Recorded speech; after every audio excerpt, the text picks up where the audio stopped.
Olá a todos os adolescentes, sejam muito bem-vindos. Eu me chamo Evelyn Gessner, sou diretora do Departamento dos Adolescentes aqui da Associação Sul Rio Grandense e eu estou muito feliz de estar aqui com vocês. E sabia que a gente tem companhia?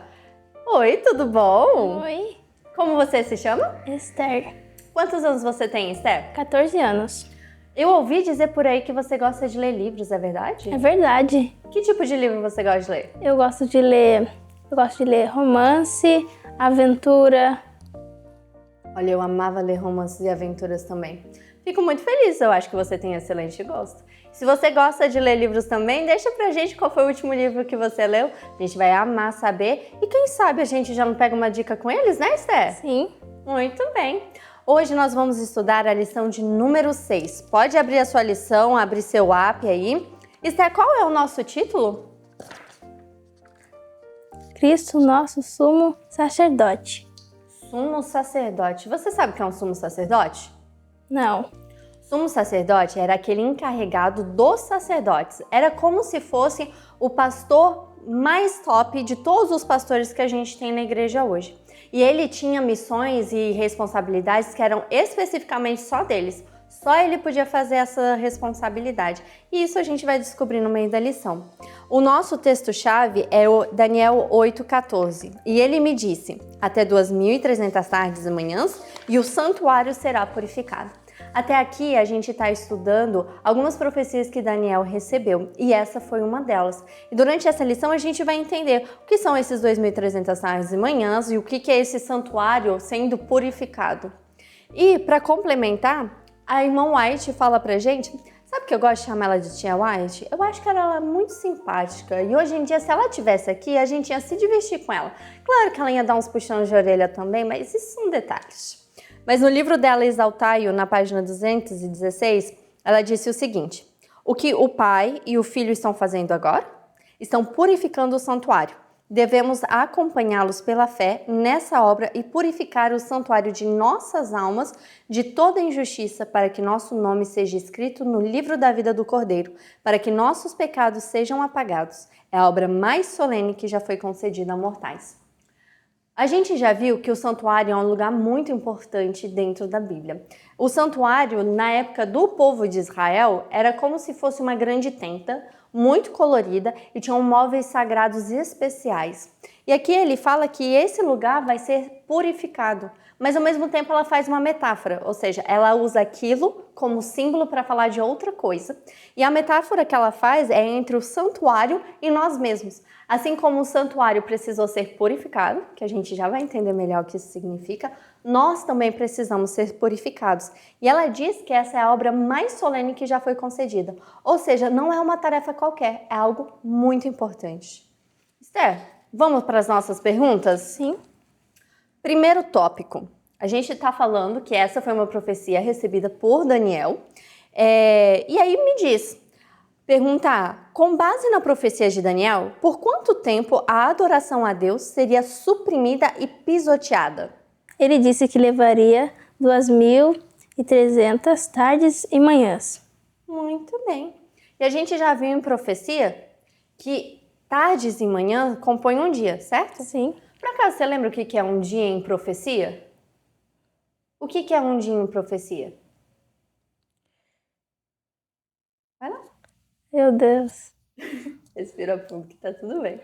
Gente, gravar com essas câmeras aqui dá um medinho assim, sabe? Mas é legal, no fundo é legal, a gente só precisa se acostumar com eles. Mas um dia em profecia significa um ano. Então, quando Daniel recebe essa explicação, ou melhor, essa informação de 2.300 tardes e manhãs, ele está, na verdade, recebendo a informação de 2.300 anos. Você acha que é pouco ou muito tempo? Acho que é muito tempo. Eu acho que é tempo pra caramba. Também acho. E aqui ele fala que durante esse tempo, a adoração a Deus seria suprimida e pisoteada. O tabernáculo era um lugar de adoração, mas durante esse tempo, a adoração seria interrompida. E aí, Esther, para entender a purificação do santuário, a gente precisa primeiro fazer uma pergunta. Por que Deus deu instruções a Moisés para construir um santuário? Porque Deus ele queria habitar no meio do povo. Olha Olha só que legal. Imagina, gente, a gente ter o privilégio de ter a presença de Jesus morando com a gente. Imagina se Jesus fosse seu vizinho. Eu ia viver na casa dele pedindo consolo. Eu ia ter um problema, eu ia estar lá na casa do vizinho Jesus. Eu ia viver na casa dele. Mas é isso mesmo, e o povo de Israel teve essa oportunidade de ter Jesus morando no meio deles. Agora, a casa de Jesus foi feita em base de um modelo. Que modelo o Senhor apresentou a Moisés para, a partir dele, construir o tabernáculo? Ele apresentou o santuário celestial. Ah, olha só. Então, na época dos israelitas, tinha um santuário aqui na terra, igual o santuário que tem lá no céu. O santuário aqui da terra, ele foi destruído, né? Aconteceram várias coisas, várias guerras e infelizmente ele foi destruído. Mas o santuário lá do céu continua intacto, bonitinho. Inclusive, no nosso próximo tópico, a gente já começa a ver que o santuário celestial, que foi parecido com o santuário terrestre, ele era dividido em 3 lugares. Quais eram esses 3 lugares, Esther? Tinha o pátio. Era o pátio, o lugar santo, o lugar santíssimo. E o que tinha no pátio? O pátio era altar de bronze, um lavatório.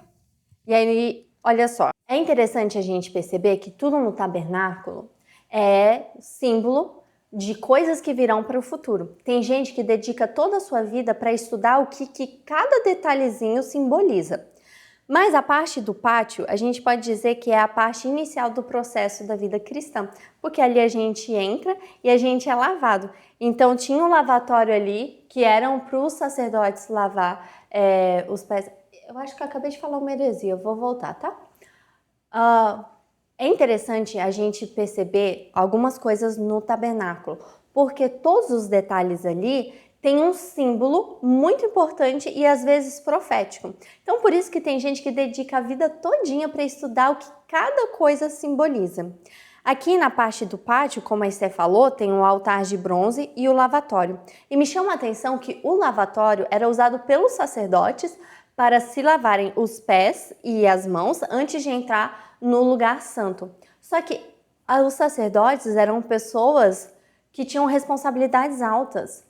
Elas eram pessoas consideradas puras, elas estavam em mais contato com Jesus e até elas precisavam se lavar. O que significa que eu e você, tá tudo bem se a gente tem dificuldades, se a gente tem limites, se a gente tem frustrações e se às vezes a gente não consegue fazer o que a gente precisa. Agora, o importante é a gente se lavar. E lavar no quê? Na água que purifica, ou seja, na verdade de Jesus. Então, se você tem dificuldade, não desanima não. Corre para Jesus que ele resolve o seu problema. Esther, no lugar santo, o que tinha? No lugar santo? Um castiçal, altar de incenso, mesa de pães. Olha só, mesa dos pães da proposição. Você sabia que era a comida dos sacerdotes? Fazia parte do cardápio dele? E eram pães especiais, eles não tinham levedo, ou seja, eles não tinham fermento. Então eram o que a gente conhece como pães asmos. Era um pão não tão fofinho quanto o nosso, mas mesmo assim ele era macio por causa do jeito que ele era feito. E aí toda semana tinha pão novinho. Aí no final da semana os sacerdotes precisavam comer aquele pão, ou então queimar se eles não tivessem muito afim. E aí eles colocavam um novo pão. Toda semana tinha pão novinho. Você gosta de pão, Esther? Eu também amo pão. E no lugar santíssimo, o que tinha? Tinha a Arca da Aliança. A Arca da Aliança. Esther, qualquer pessoa podia entrar no lugar santíssimo? Quem que podia entrar? Pessoas autorizadas. Isso mesmo. E a única pessoa autorizada a entrar no lugar santíssimo era o sumo sacerdote. Inclusive, vamos falar um pouquinho mais dele. Na pergunta A de segunda-feira, a gente tem a seguinte questão. Quem é o sumo sacerdote no verdadeiro santuário? Aquele que está lá no céu. Foi Jesus. É Jesus, olha só. Durante o serviço feito no tabernáculo terrestre, houveram vários sacerdotes. E você pode encontrar o nome deles, inclusive, em vários livros da Bíblia. Mas no tabernáculo dos céus, só tem um. Sempre foi e sempre será Jesus. Agora, Esther, por que Cristo está ministrando no lugar santíssimo? O que ele está fazendo lá? Ele está intercedendo por nós. Ele está intercedendo por nós. Eu acredito que uma outra lição, a gente viu algumas coisas em relação a essa profecia. No lugar santíssimo, uma vez ao ano, o sumo sacerdote fazia o que ficou conhecido, que era conhecido como dia da expiação. Então ele entrava nesse lugar santíssimo, era a única vez que alguém podia entrar nesse lugar. E então ele expiava, ou em outras palavras, ele tentava limpar o povo dos pecados. E é isso que Jesus está fazendo. Só que agora ele vê os pecados. Então aparece lá, a Evelyn respondeu mal a alguém, a Evelyn foi impaciente. Aí Jesus fala, mas será que ela se arrependeu? E aí quando ele percebe que eu me arrependi, ele fala para o pai, olha pai, eu morri na cruz pela Evelyn, eu dei o meu sangue por ela, então vamos lavar esses pecados. E aí, como diz a parte da tia White aqui embaixo, que fiquem inocentes perante a tua presença. E ao remover-lhe os pecados, ele preenche o coração deles com a gloriosa luz da verdade e do amor. Então é isso que Jesus está fazendo exatamente agora no lugar santíssimo do santuário celestial. Você sabia que além do dia da expiação tinham outras coisas acontecendo no templo? No tabernáculo, no santuário? Uma delas era o sacrifício diário. Então tinha os sacrifícios anuais, tinha os sacrifícios especiais e tinha os sacrifícios diários. Você concorda comigo que quase todo dia a gente comete uma coisa que não deveria? Concordo. Ah, muito obrigada, assim eu não me sinto tão sozinha, que eu tenho certeza absoluta. Naquela época também era assim. Então todos os dias eles iam no santuário fazer um sacrifício pelos pecados do dia. E aí ele chegava, normalmente era o pai da família que fazia, então ele recebia todos os pecados de todo mundo da família, da mãe, dos irmãos. Você tem quantos irmãos mesmo? 6 irmãos. Então ele teria o que fazer naquele dia, viu? Eu só tenho 2, aí o meu pai teria um pouquinho menos de trabalho. Se bem que às vezes eu não colaboro, então eu acho que ficaria elas por elas. Enfim, então ele iria com todos esses pecados e ele iria com um sacrifício por esses pecados. Porque dentro do sistema do tabernáculo, tudo funciona, tudo só pode ser apagado através do sangue. Então, para apagar o meu e o seu pecado, precisava de sangue. Então, o pai de família ia lá com uma ovelhinha e ela era levada até o altar. Não aquele de dentro do lugar santo, né, que era o altar de incensos, mas aquele do pátio, o altar de sacrifício mesmo. E aí ele entregava aquela ovelhinha toda fofa, toda mansinha, um amorzinho. Ele entregava para o sacerdote, a ovelha era posta sobre o altar, e aí se fazia uma oração transmitindo todos os pecados para aquela ovelhinha. E aí eles levantavam a faca e... então, eu não ia gostar de ficar vendo isso não, você ia gostar? Eu não. Eu também não.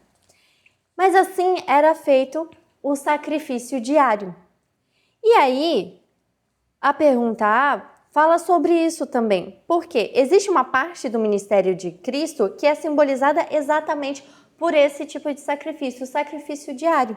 E aí, por isso que na próxima pergunta, a gente tem a seguinte questão. De que maneira prática você e sua família podem levar uma oferta pela culpa perante nosso Senhor? Então, o que essa pergunta está questionando é, hoje em dia a gente já não leva mais a ovelhinha para ser matada pelos nossos pecados. Mas mesmo assim a gente pode oferecer uma oferta pela culpa. E aí, como é que funciona essa história? Eu botei que a gente tem que mostrar nossos arrependimentos para Jesus. Muito bem. E aqui nessa nota ela ainda fala de uma outra tática. Eu não sei você, mas em algumas famílias acontece de que existe uma dificuldade, por exemplo, ou de ser impaciente e falar uma resposta que não devia, ou então de falar palavrão, sabe? Umas coisas meio feias. E aí ela dá a sugestão de que nessas situações, por exemplo, pode ser feito um combinado na família. Olha, toda vez que alguém falar uma coisa que não deve ser falada, uma coisa deselegante, uma coisa desagradável, a gente vai combinar de dar R$2 e aí colocar nessa caixinha. E aí fica uma oferta pelos pecados, entende? Literalmente, inclusive. Então aqui ela fala disso. Mas, continuando então, a gente percebe que tudo que Jesus está fazendo no céu foi simbolizado também no tabernáculo. Então percebe que quando a gente estuda uma coisa, a gente já está estudando a outra. E quando a gente está estudando essa, a gente está estudando aquela. Por isso que é muito interessante estudar a Bíblia. Inclusive, qual foi a última vez que você pegou uma coisa interessante da Bíblia para ler? Qual é a sua história preferida mesmo? A de José e Davi. A de José e Davi. E a minha era Esther. Inclusive, quando eu era pequena, eu queria ter o nome de Esther, porque eu achava a história dela maravilhosa. Você já leu a história de José na Bíblia? Uhum. E o que você achou dessa experiência?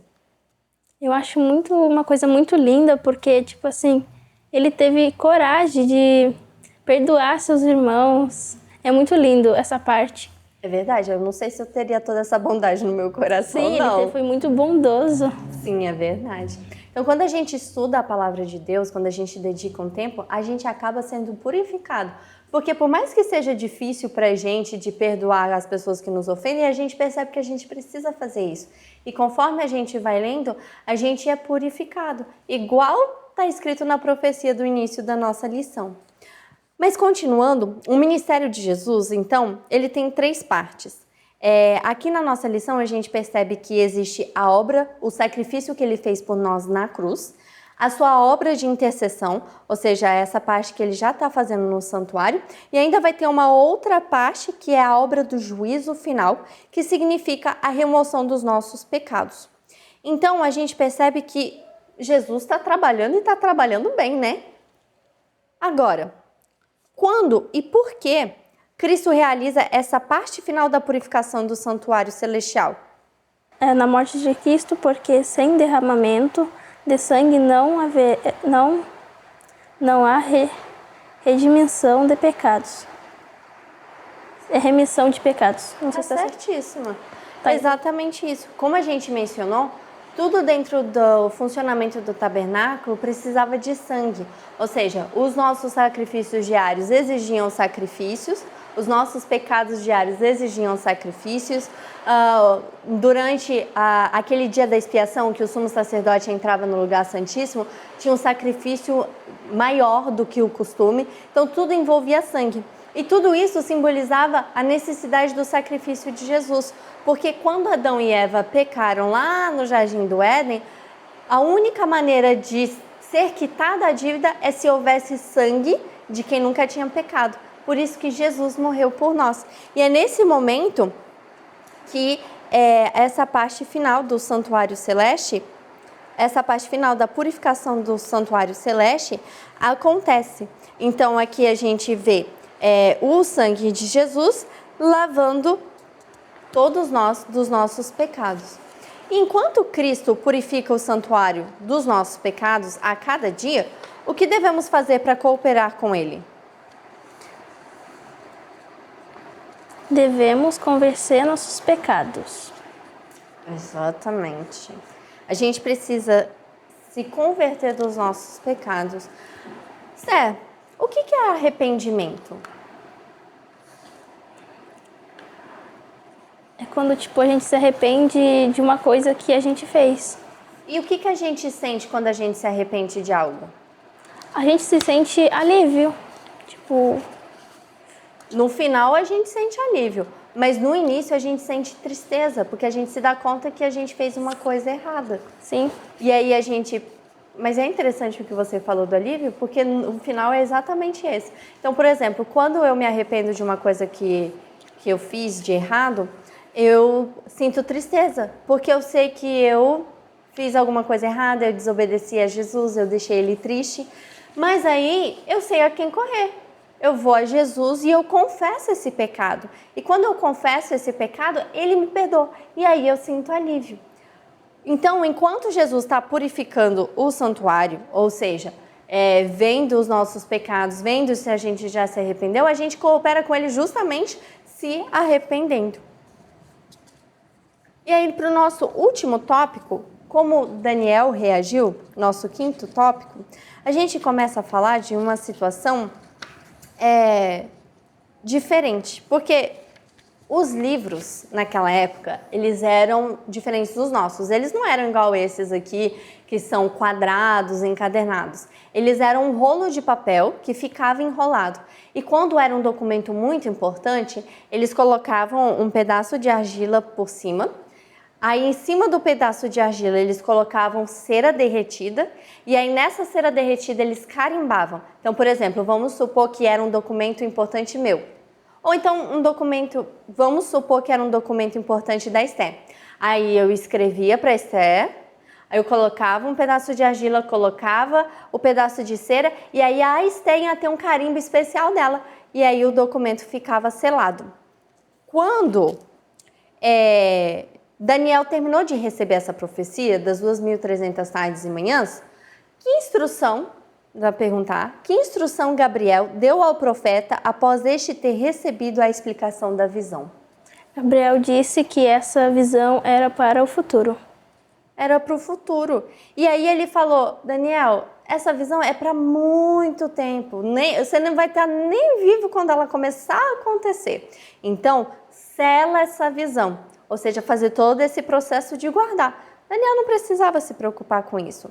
Agora, como é que Daniel reagiu quando ele recebeu essa ordem de selar essa visão? Como é que ele ficou? Ele ficou preocupado e espantado.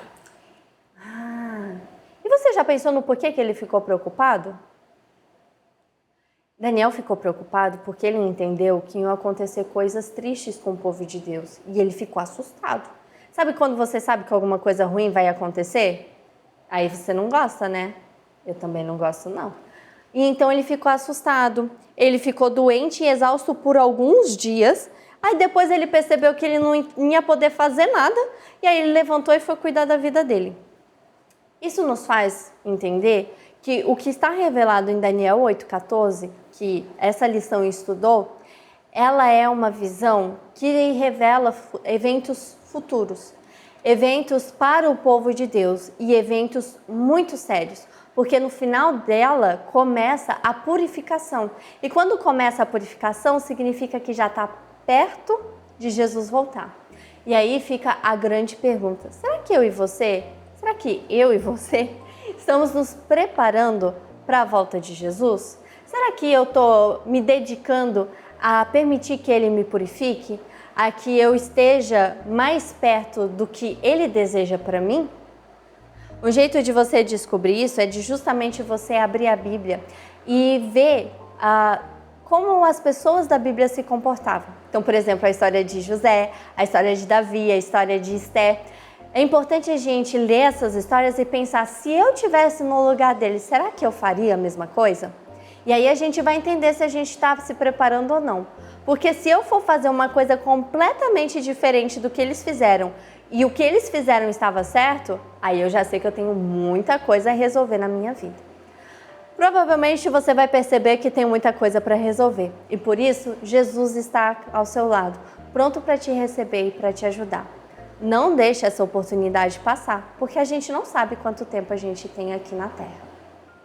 Esther, foi um prazer te ter aqui com a gente. Obrigada por ter nos ajudado a estender melhor essa profecia e esperamos você na nossa próxima lição. Até mais!